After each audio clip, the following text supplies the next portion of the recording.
Esse é um capítulo de importância capital para a ciência como um todo, para a física, mas para toda a ciência e também para toda a humanidade, no sentido que tem um significado profundo em como a gente conduz nossas vidas, que é justamente essa questão dos limites espaciais e também evolutivos do nosso universo, né? Todo o universo, com tudo contido nele, né? Mente, vida, né? As formas inanimadas, com todas as suas criações artificiais humanas, né? E de outras formas de vida.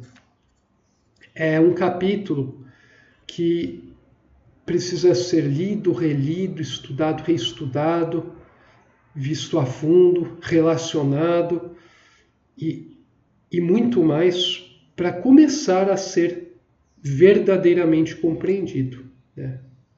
Então é coisa que você pode, como eu digo sempre, passar a vida inteira debruçado que você ainda não vai ter ideia do que foi dito aqui. Então, olha só, limites. Quando a gente fala em limite, a gente fala em fronteira, que a gente não consegue ultrapassar no sentido que a gente conhece, né? É algum pré-requisito para você, se isso for possível, conseguir passar. Então a gente está falando de limites, o que vai depois desembocar no conceito de evolução das dimensões, que é importantíssimo. É uma chave, inclusive, para a ciência conseguir resolver os enigmas que hoje em dia se lhe apresentam diante dela.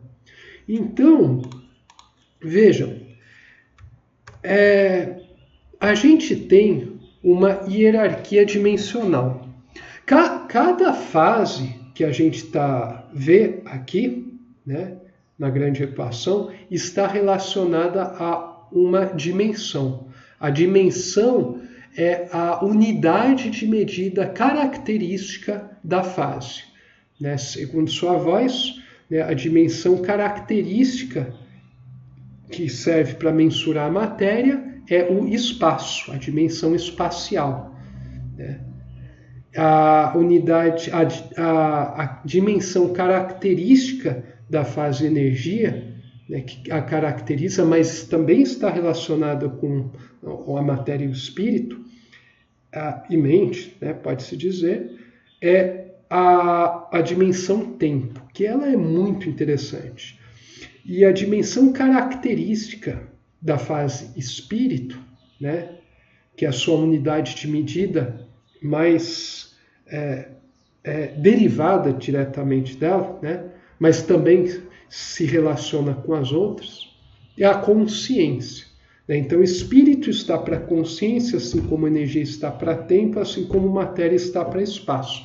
O que não significa que a matéria, para se manifestar, né, e ser usada, precisa de uma progressão no tempo, e existe um certo tipo de consciência atuando na matéria, mesmo que não na forma interior, mas na forma de determinismo de lei. E a mesma coisa vale para as outras formas, né? Todas essas dimensões estão interconectadas entre si e as fases também, né? Por consequência, né? O que está em cima é como o que está embaixo, né? Então, se eu desligo uma coisa na Terra, desligo no céu, ou vice-versa também. Então, existe uma estreita relação, né, entre esses planos evolutivos. É como se houvesse um cordão, né, que irmana todos eles. Então, essa hierarquia dimensional é bem interessante, porque, olha só, se a gente for pensar na dimensão tempo, ela supera a dimensão espacial, porque há movimento através do espaço, né? Se vocês pensarem bem, a dimensão tempo ela supera o espaço. É preciso antes você ter o espaço para depois ter tempo, mas o tempo é dimensionalmente superior ao espaço. Tanto que ele é uma dimensão que você não consegue visualizar. Né? Ver um relógio, os ponteiros se mexerem, é uma maneira de você perceber a dimensão tempo, mas não é o tempo em si. O espaço já é algo mais fácil, o espaço físico é algo fácil de ser visualizado, mas então assim, a gente pode até falar que o espaço é mais concreto do que o tempo, né? Do ponto de vista nós aqui tomando como a matéria como a única realidade, né? Então cuidado com isso. Mas o tempo é mais poderoso que o espaço, né? E muito cuidado com o uso das palavras aqui, né? Que senão a pessoa pode interpretar errado, né? O tempo é mais poderoso no espaço no sentido que ele supera o espaço, né? E da mesma forma que a gente pode ver essa relação hierárquica entre tempo e espaço, apesar dele estar infundido num tecido espaço-tempo, né? Einstein já disse isso, mas o tempo é dimensionalmente superior ao espaço, assim como a fase energia é mais liberta das limitações do que a fase matéria, a gente pode também dizer que a consciência supera o tempo através do pensamento, da memória, da capacidade de percepção desse tempo, né?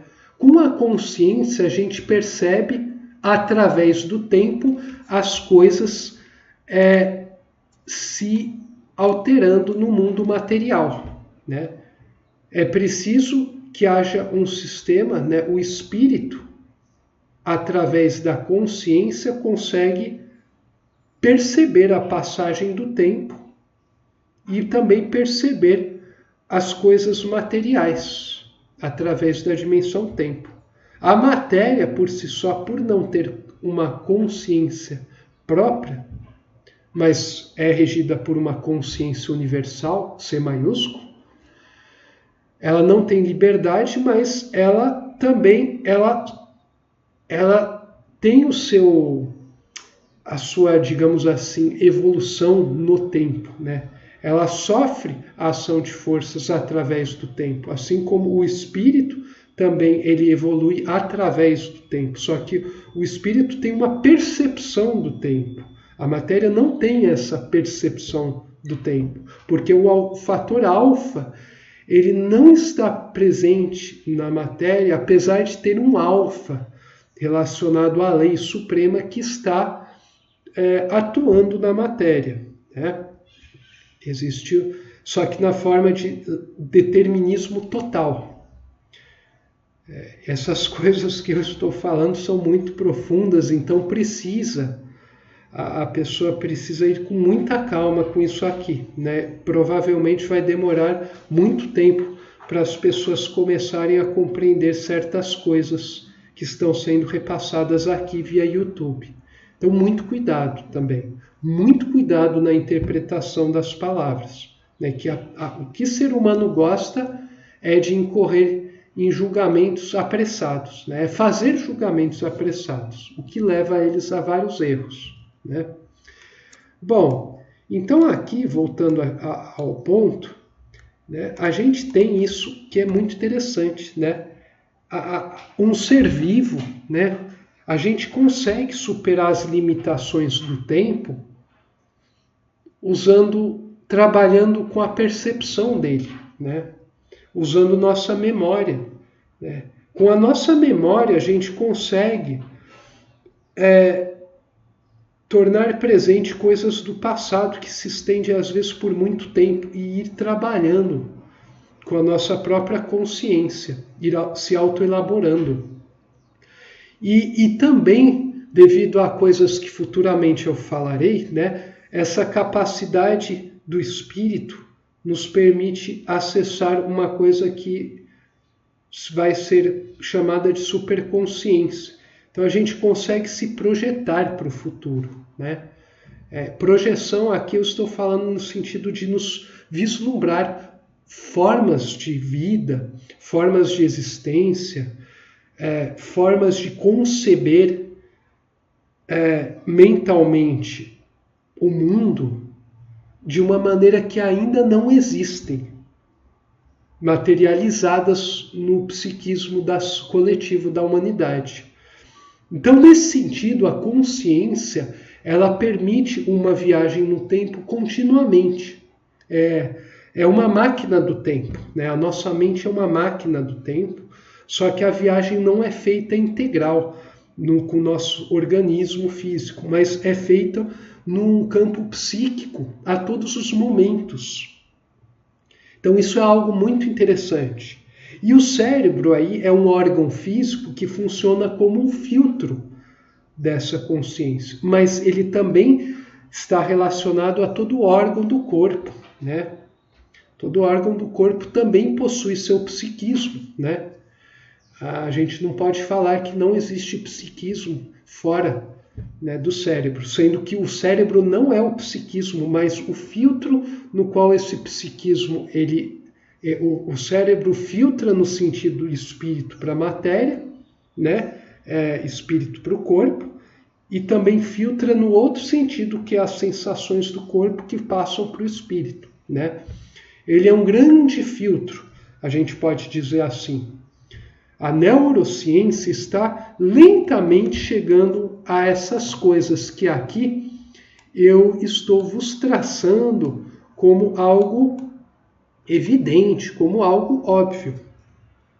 Então, isso tudo aqui, se houvesse um neurocientista que tivesse a humildade suficiente para admitir essas coisas, ele conseguiria, sem dúvida, fazer progressos fantásticos, se ele estivesse aberto a essas questões.